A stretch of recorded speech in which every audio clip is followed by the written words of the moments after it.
திருவாரூர் அருகே மருத்துவக் கல்லூரி மருத்துவமனையில் மயிலாடுதுறை மாவட்டம் சீர்காழி அருகே உள்ள சட்டநாதபுரம் கிராமத்தைச் சேர்ந்த கலைவாணன் என்பவரது மகன் சக்தி வயது 22.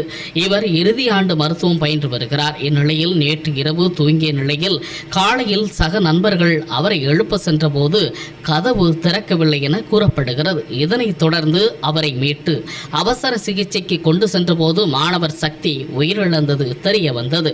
தொடர்ந்து அவரை பிரேத பரிசோதனைக்காக உடலை கொண்டு சென்றனர். இதுகுறித்து தாலுகா போலீசார் விசாரணை மேற்கொண்டு வருகின்றனர். குறிப்பாக நேற்று இரவு சக நண்பர்களுடன் பரோட்டா சாப்பிட்டும் பின்னர் சிக்கன் ரைஸ் சாப்பிட்டு தூங்கிய நிலையில் மாணவர் உயிரிழந்த சம்பவம் சக மாணவர்கள் மத்தியில் வேதனையை ஏற்படுத்தியுள்ளது.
Sirkazhi third year